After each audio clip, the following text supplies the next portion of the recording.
Paz do Senhor aos irmãos. É muito bom estarmos aqui adorando, louvando ao Senhor. Você que está sozinho em casa, nesse momento de quarentena, se sinta abraçado aí pelo Espírito Santo de Deus. O Espírito Santo de Deus é uma pessoa maravilhosa e que Ele esteja abraçando você agora. Se sinta acolhido pela Catedral da Família nesse momento. Salmo 95, já lemos, mas vamos ler novamente. Um salmo maravilhoso.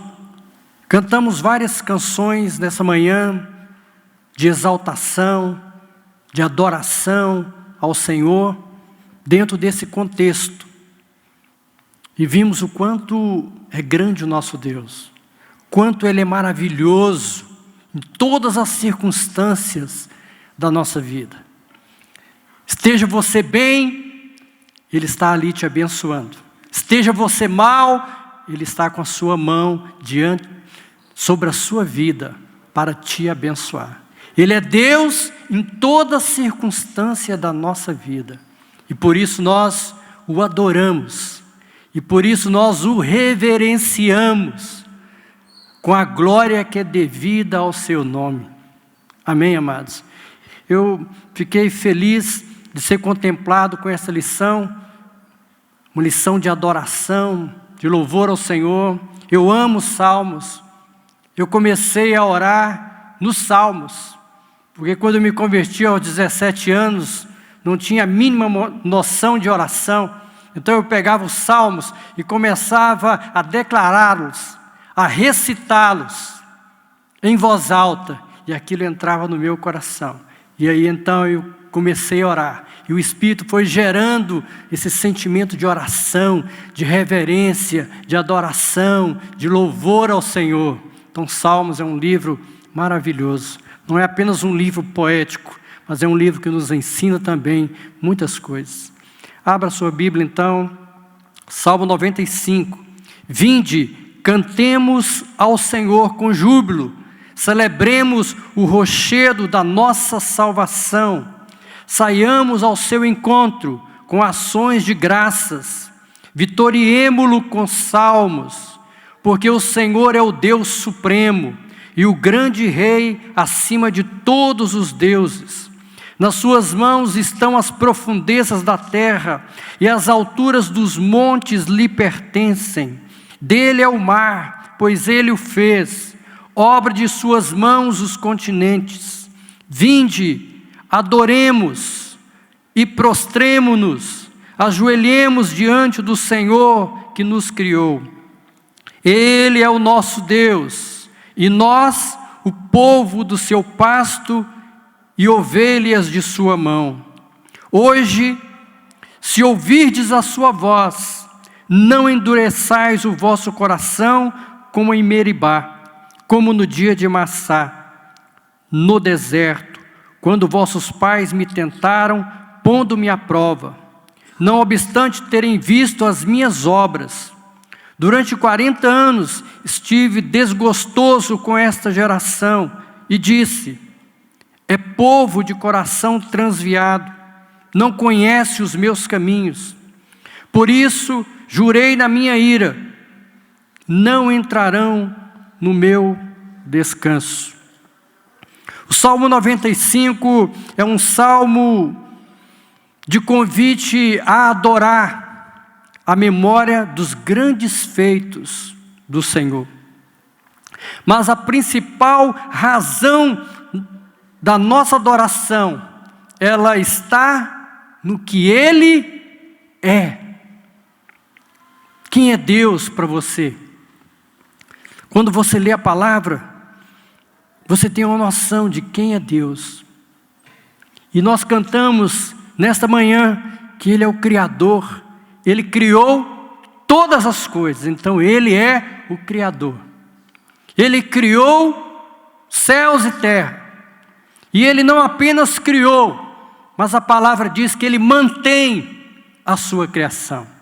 E isso é que nos conforta, nos enche de fé e de esperança. Que Ele criou, mas Ele não abandonou, como querem alguns ateus dizerem. Ele criou e Ele mantém. sustenta a sua criação. Ele está sustentando a sua vida.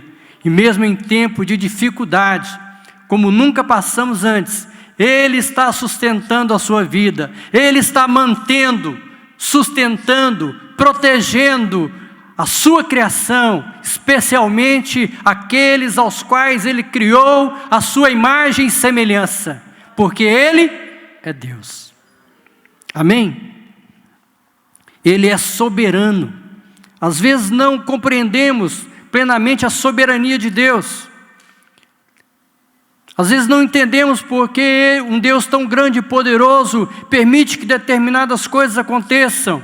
Mas a palavra diz que Ele é soberano.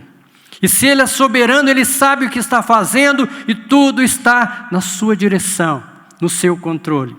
Ele quer, como diz esse salmo, que tão somente conheçamos os seus caminhos. Conhecer os seus caminhos significa conhecer os seus propósitos, conhecer a sua administração, conhecer a sua maneira de ser e de agir. Isso é conhecer os caminhos do Senhor. É o que o salmo diz. O Senhor é o nosso sustentador. O Senhor é o nosso redentor. Ele veio para ser o nosso redentor. Ele não nos deixou à mercê dos nossos pecados. Ele não nos deixou entregues à condenação da morte eterna. Mas Ele veio, tomou a forma humana, para ser o nosso Redentor, para nos salvar. É muito rico quando você entende, né, essas características peculiares do nosso Deus. Ele não é um Deus qualquer, Ele é o Deus Todo-Poderoso, que criou todas as coisas, que não foi, Ele é e sempre será. Esse é o Deus ao qual adoramos. Amém? Temos motivos suficientes para adorá-lo, para glorificá-lo, porque não há Deus maior, não há Deus melhor como o nosso Deus. Amém? Ele é o pastor da nossa alma. Ele é o pastor da sua alma. Ele cuida do seu coração. Ele cuida da sua mente, da sua vontade, da sua emoção, dos seus sentimentos mais profundos. Ele cuida de você. E determinadas coisas que acontecem conosco significa que Ele está tratando da nossa alma. Ele quer que a nossa alma se aproxime dEle cada vez mais, tenha intimidade com Ele, o experimente ou o experiencie cada vez mais. Ter experiências com Deus é fundamental para um crente, ter intimidade com Deus. Então Ele é o pastor da nossa alma, Ele está cuidando da sua alma. Mesmo em tempo de dificuldade como essa que estamos atravessando, Ele está cuidando da sua alma e gerando segurança, confiança e esperança no seu coração, porque Ele te ama, você é precioso para Ele. Ele morreu por você, Ele derramou o seu sangue, Ele foi ao túmulo por você e ressuscitou por você. Então você tem um grande valor, uma grande importância para Ele. Ele ama você e Ele está cuidando de você. Jamais pense que Ele o abandonou. Amém? Ele é a rocha da nossa salvação. Ele é o fundamento da nossa salvação. Viram? Tantos aspectos, tantos motivos que temos para adorar o nosso Deus, para louvar o nosso Deus. Ele é a rocha, Ele é o fundamento, Ele é a base da nossa salvação. Você só vê em Salmos, né, no Antigo Testamento, você só vê essa referência aqui, dizendo que Ele é a rocha, dizendo que Ele é o fundamento da salvação. É um salmo peculiar, né? É um salmo que contextualiza a rocha da nossa salvação. Amém? E poderíamos aqui também relatar tantos outros títulos, tantos outros atributos do nosso Deus. Mas o tempo não seria suficiente. Nós temos alguns pontos na nossa lição que temos de seguir, né, que o primeiro ponto é um convite à adoração. Eu quis colocar aqui quão grande é esse Deus, quão importante Ele é, e a importância dEle para a nossa vida, para depois entrarmos, né, nesse aspecto do primeiro ponto, que é o convite à adoração. Ele nos convida a adorá-lo.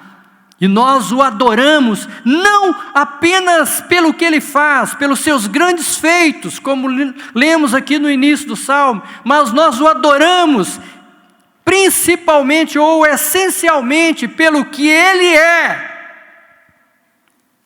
Irmão, uma coisa é você adorar a Deus pelo que Ele faz por você. Uma coisa é você adorar a Deus pelo que Ele é. Ontem, na minha oração noturna, eu e a minha esposa, ela fez a primeira oração e muitos pedidos. E concordando com ela, e de repente me veio uma graça, e eu disse: eu não dou conta de pedir nada, eu só quero adorar, eu só quero louvar, eu só quero glorificar, eu só quero bendizer, porque durante o dia eu estava vendo esta lição, e eu disse: gente, é essencialmente adorá-lo, porque Ele é Deus, Ele é poderoso, e quando eu o adoro, eu não preciso dizer o que eu estou passando, as dificuldades que eu estou enfrentando. Quando eu o adoro pelo que Ele é, Ele vem. E eu me lembrei, quando Paulo e Silas estavam lá no cárcere interior, açoitados, presos, na masmorra, e eles estavam ali não reclamando, nem suplicando para que fossem soltos, mas estavam ali adorando, cantando hinos de adoração e de louvor ao Senhor, e Deus não suportou isso, e Deus falou: eu tenho que intervir nessa situação, e Deus então trouxe um terremoto naquele lugar, e os cárceres se abriram, as portas se abriram, e eles foram libertos. Quando você adora o Senhor pelo que Ele é, você não precisa dizer uma palavra do que você precisa, porque Ele vem ao seu encontro, porque o seu coração se derrete como cera ao sol, como diz a Bíblia. Ele é compassivo, Ele é misericordioso, Ele é gracioso, e Ele vem em seu socorro. Amém? O Salmo ressalta a importância do ato de louvar o Senhor. A verdadeira adoração consiste em duas ações.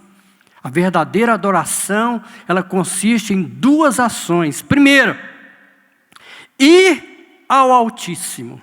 E a segunda, se curvar perante Ele. Ir a Ele, nós precisamos ir a Ele. Por que nós precisamos ir a Ele? Porque Ele já veio a nós. Ele já foi enviado pelo Pai a nós. Porque Deus enviou o seu Filho ao mundo, para que todo aquele que nele crê não se perca, não pereça, mas tenha vida, vida e vida eterna. Amém? Então Ele já veio, nós precisamos tão somente o quê? Aceitar o convite, irmos a Ele. Então precisamos ter uma ação de adoração e irmos a Ele. Mateus 11, 28, Ele diz: vinde a mim. No Salmo diz aqui: vinde, cantemos, adoremos ao Senhor. E neste ponto eu digo a você: vinde a Ele. Se prostre diante dEle, né? Vinde a mim, todos que estáis cansados, sobrecarregados, e eu vos aliviarei. Porventura algum líder religioso, algum fundador de alguma grande religião teve a ousadia de dizer isso? Não. Na história da humanidade, você nunca ouviu falar de um homem que dissesse isso: vinde a mim, todos que estão cansados e sobrecarregados, e eu vos aliviarei. Ali estava o Senhor Jesus, a pessoa do próprio Cristo, o Filho eterno do Pai, fazendo um convite à humanidade. Então ele já fez o convite, nós precisamos tão somente irmos a Ele, nos voltarmos para Ele e tomar o seu jugo. O seu jugo não é pesado. Tomar o seu jugo. Qual é o jugo de Jesus? É o jugo da graça, é o jugo da bondade, é o jugo do acolhimento, é o jugo do amor, é o jugo do alívio, é o jugo do descanso. Esse é o jugo do Senhor. Quem não gostaria de tomar esse jugo, não é mesmo?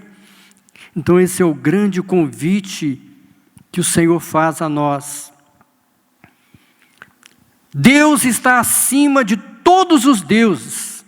Ele é o Deus dos deuses, o grande Rei dos reis, o Senhor dos senhores. Ele é tudo isso. Interessante, eu gosto muito de estudar Apocalipse. Tem 40 anos que eu estudo Apocalipse. Quando eu me converti, eu falei, olha, eu quero entender esse livro. Comecei a ler Apocalipse. O pastor falou, você vai ficar louco, você vai perder a fé. Não se envolva com isso. Eu orei, comecei a estudar Apocalipse e até hoje estudo. Já estou terminando um livro sobre Apocalipse. Estou com um livro aqui lançando, mas o próximo vai ser sobre Apocalipse. Apocalipse 19:16 diz assim: no manto e na coxa tem escrito: Rei dos reis e Senhor dos senhores. Quando o Senhor vier triunfantemente com a sua noiva para estabelecer o seu reino sobre a terra, Ele virá de maneira imponente, de maneira gloriosa. E a palavra diz que no seu manto, naquele manto manchado de sangue, e na sua coxa estará escrito: Rei dos reis, Senhor dos senhores. Isso é maravilhoso. Ele não foi, Ele é, e sempre será, e virá triunfantemente sobre a terra. Amém? Porque Ele é o Senhor. Romanos 14:11 diz assim: porque está escrito: como eu vivo, diz o Senhor, que todo joelho se dobrará a mim, e toda língua confessará a Deus. Todo joelho se dobrará ao Senhor. Todos os homens, crentes e ímpios, incrédulos, ateus, não importa a sua característica, sua crença. A palavra diz que todos se curvarão a Ele e o reconhecerão como Deus, como Senhor dos senhores e Rei dos reis. E não somente os homens, mas a palavra diz que o inferno também se dobrará. Todos os demônios se ajoelharão e reconhecerão que Jesus Cristo é o Senhor. Esse é o Deus que nós amamos. Esse é o Deus que nós servimos. Quando nós começamos a ver Deus nessa dimensão, irmãos, a nossa fé se multiplica.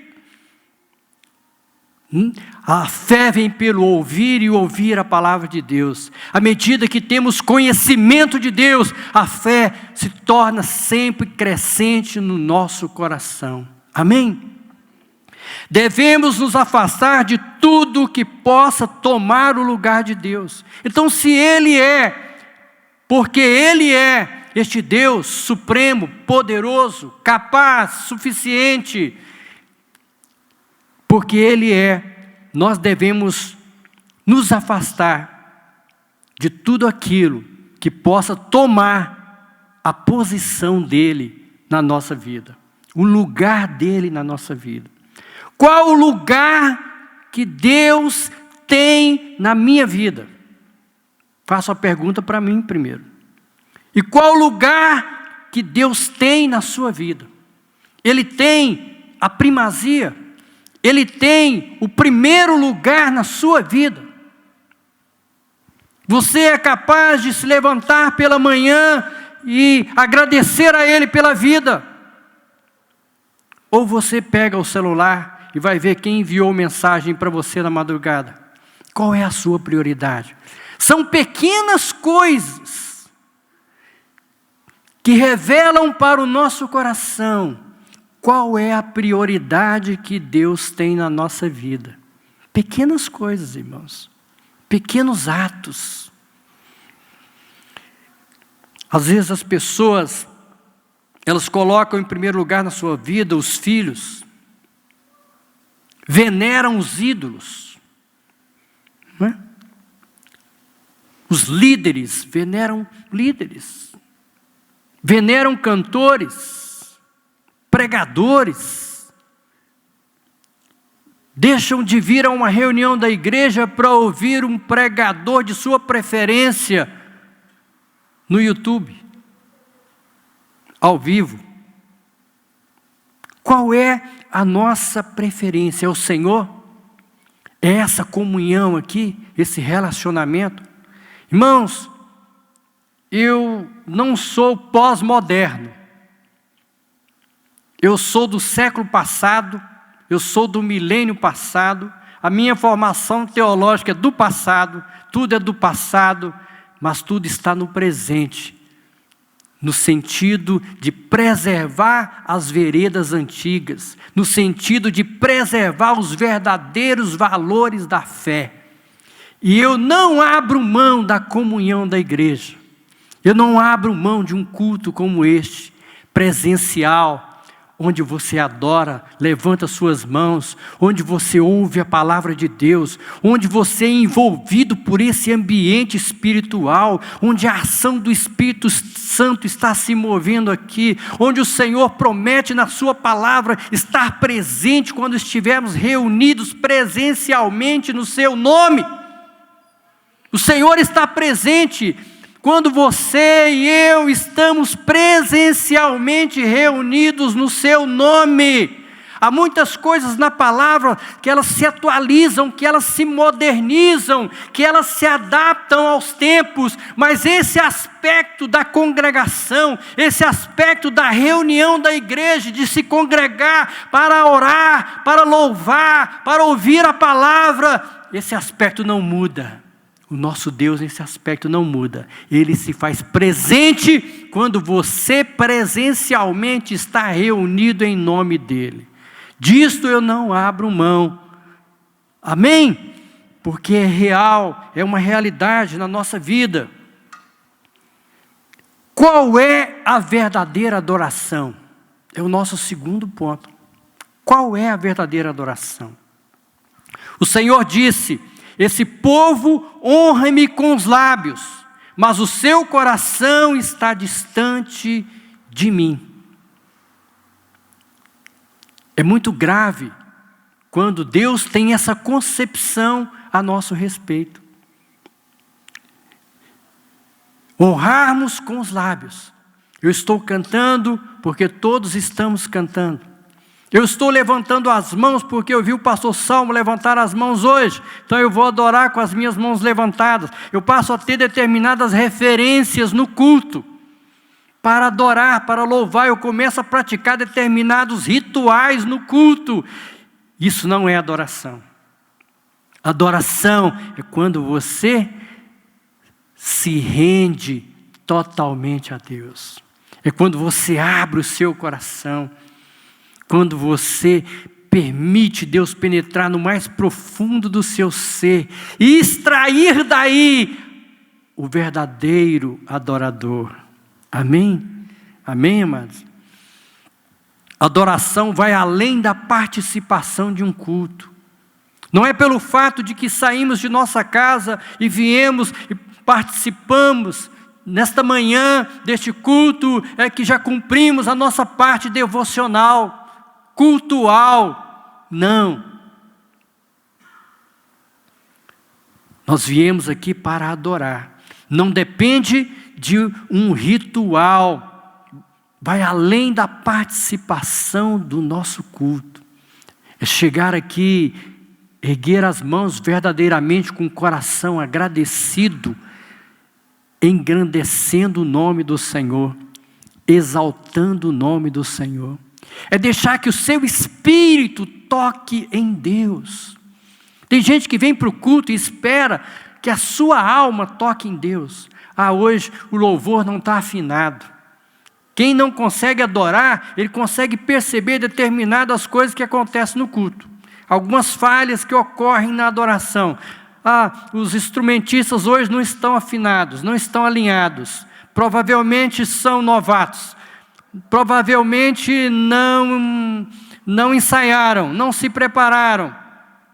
E a gente começa a perceber determinadas falhas. E o irmão desafinou e etc. É porque você não entrou no espírito genuíno da adoração. Porque quando você libera o seu espírito, quando você começa a deixar Deus envolver todo o seu ser, você sai do ambiente em que você se encontra. Você ouve o som da música lá distante e você está compenetrado nos santos dos santos, na adoração verdadeira, na adoração genuína, e não há espaço para distrações algumas, para perceber qualquer coisa negativa que esteja acontecendo ao seu redor, porque você está nos santos dos santos, na verdadeira adoração, aquele que era, que é e que será para sempre.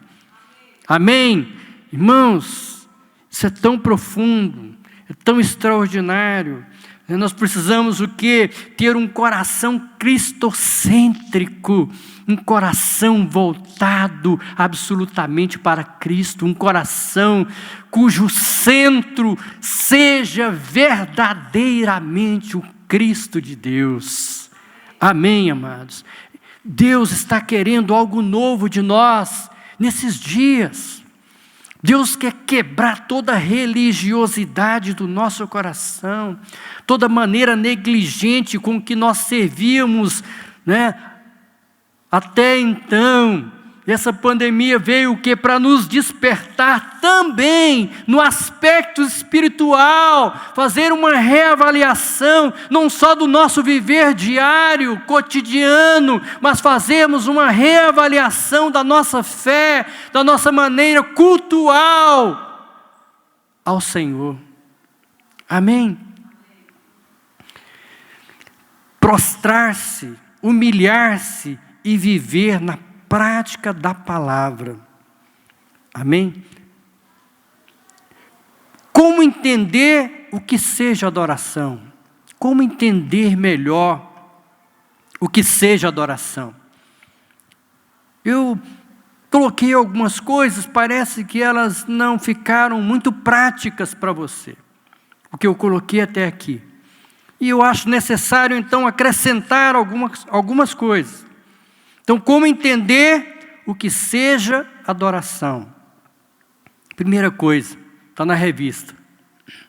É necessário ter atitudes que contribuam para a verdadeira adoração. Vou repetir. É necessário ter atitudes que contribuem para a verdadeira adoração. Qual é a primeira atitude? Vida de oração. É o primeiro teste para nós. Vida de oração. Quem não ora, não adora. Rimou. Dá para escrever uma poesia. Quem não ora, não adora. Então essa é a primeira atitude necessária para um verdadeiro adorador. Vida de oração. Segunda atitude, leitura da palavra. Quem não conhece Deus não o adora. Como você vai adorar quem você não conhece? Como você vai reconhecer a majestade e a grandeza de um ser que você não conhece? Aqui você vai conhecer a glória, a majestade, a soberania e o poder desse Deus poderoso. Aí você vai ter base no seu espírito, na sua alma, para adorá-lo, para se prostrar diante dele e reconhecê-lo como seu Deus. Tomé, ele viu o Senhor ser açoitado. Tomé viu o Senhor ir para a cruz. Tomé acompanhou toda aquela situação da trajetória para a crucificação. Tomé estava com aqueles que o colocaram no túmulo. Tomé o viu morto, padecido naquela cruz. Não apenas morto, mas absolutamente desfigurado, dilacerado naquela cruz. E certamente ele perguntou a si mesmo: como pode um homem nessas condições reviver? Contaram para ele, mas ele mesmo assim não acreditou. Mas quando o Senhor se revelou a ele, quando o Senhor se apresentou a ele, e o Senhor o disse: toca aqui, Tomé, nas minhas mãos, nos meus pés, veja o sinal aqui no meu lado, da lança do soldado, veja que sou eu. Ele não precisou tocar. Naquele momento, o Senhor se revelou a ele, e ele se prostrou, e adorou, e disse: meu Deus e meu Senhor. Então, quando você se volta para a palavra, quando você lê a palavra, o Senhor começa a se revelar a você. Foi assim comigo. Nós, tanto eu quanto você, nós não o vemos. Não fomos testemunhas oculares dos seus ensinamentos, dos seus milagres, dos seus grandes feitos. Mas nós lemos e somos bem-aventurados porque cremos no que lemos.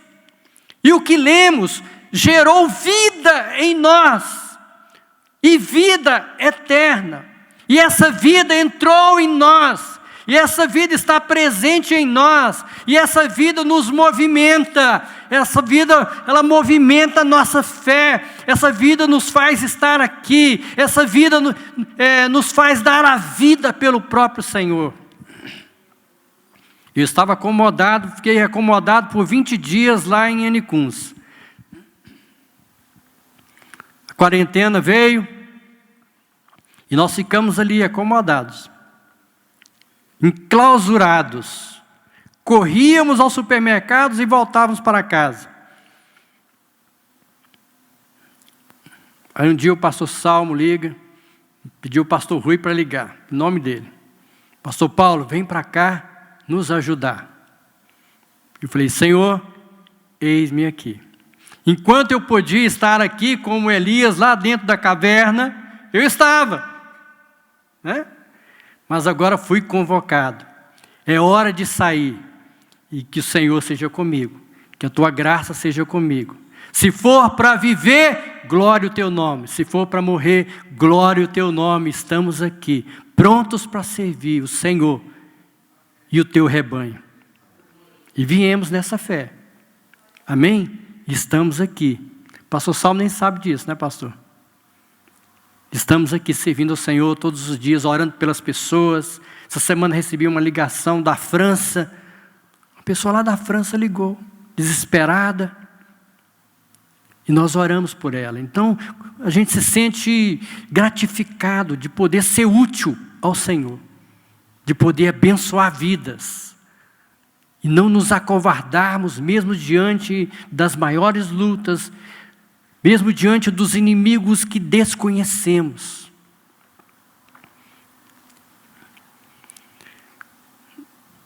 Terceira coisa, confiança nas promessas de Deus.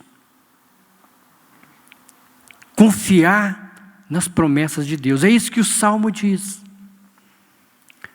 O Senhor tirou o povo do Egito com a promessa de levá-los para a terra que mana leite e mel.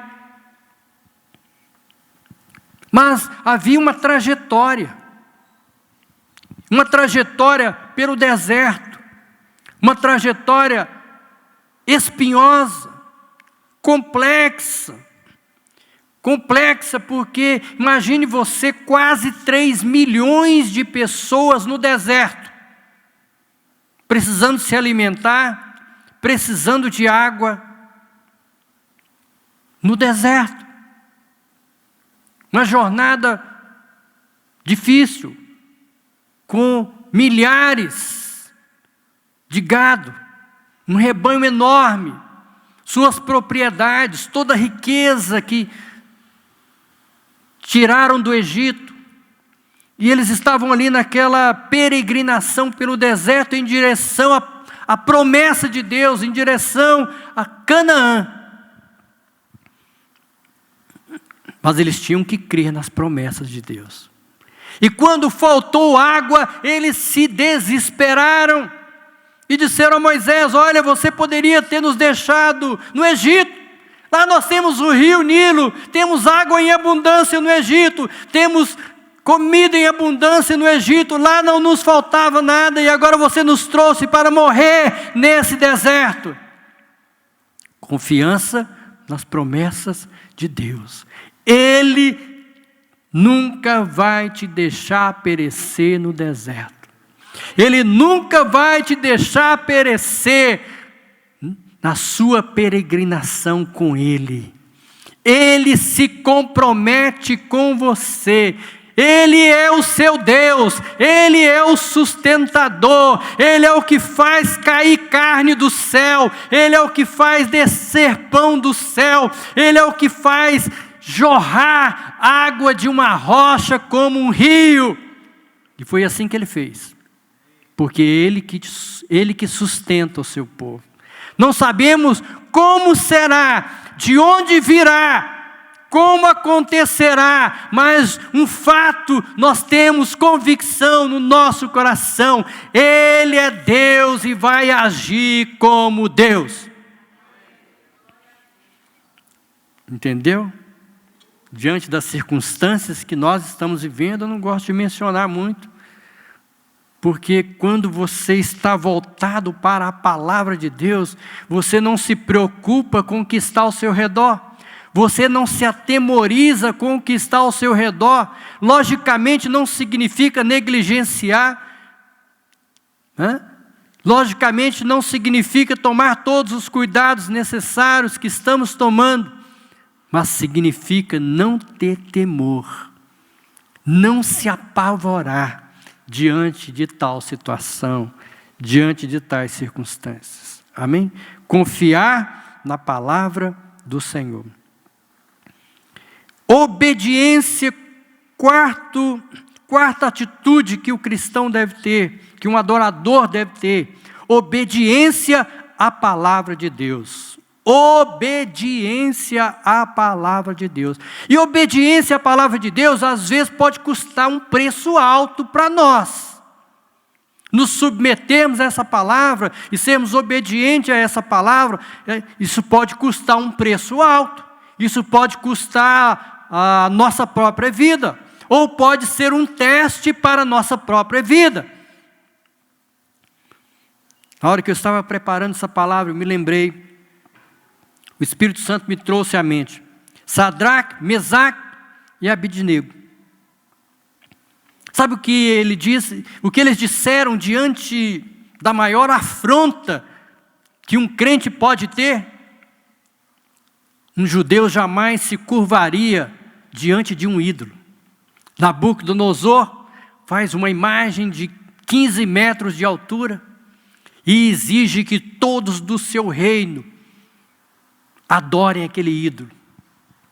E Sadraque, Mesaque e Abednego eram nobres que tinham sido transportados, para o exílio ali na Babilônia e estavam servindo ao rei no palácio.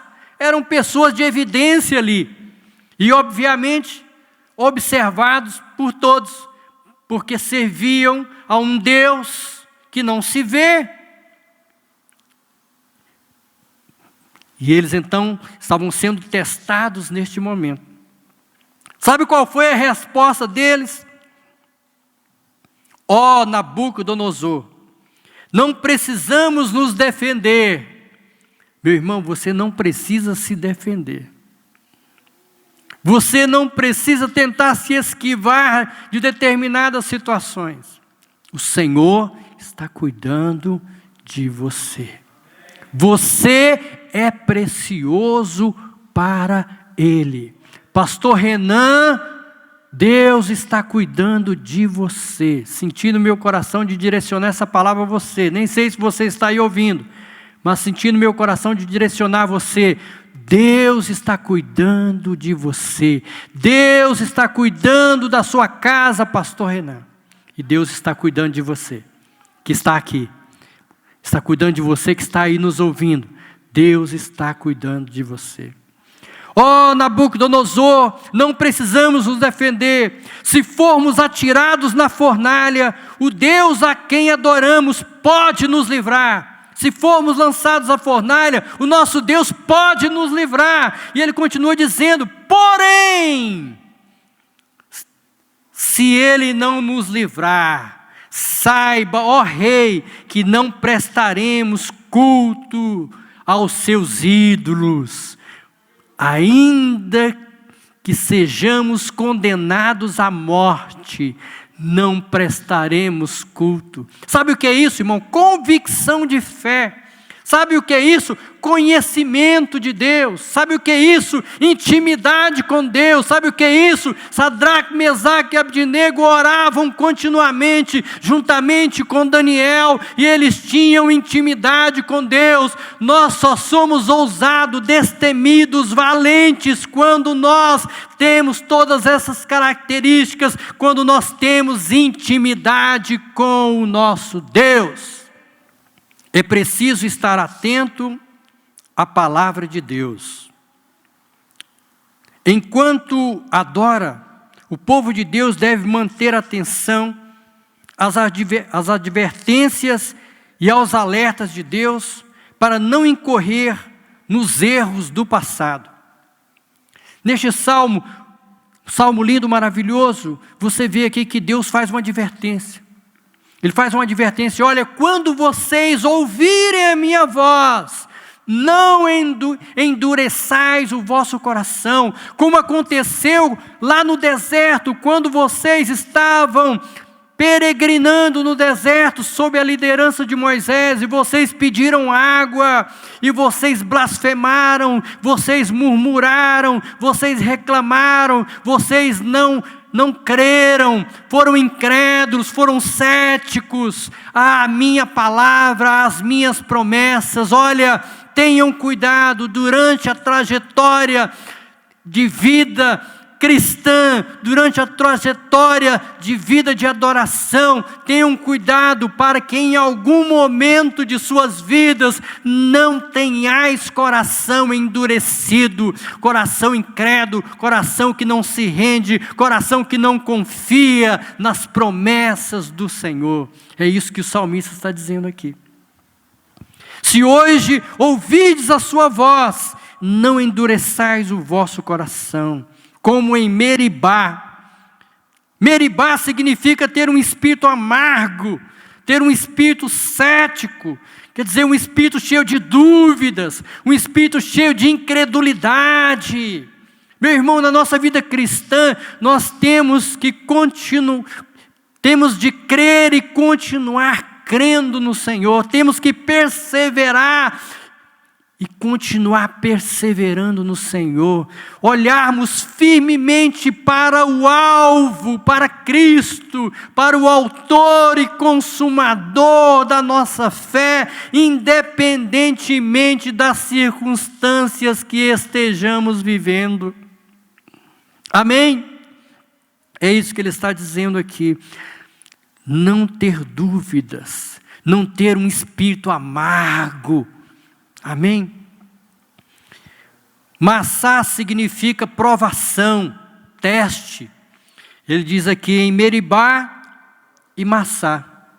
Massá significa provação, teste. Durante a nossa vida cristã, nós vamos ter provações. Durante a nossa vida cristã, nós vamos ter testes. Esse ano eu completei 41 anos de fé cristã. E eu te asseguro, foram muitos testes, foram muitas provações, foram muitas decepções.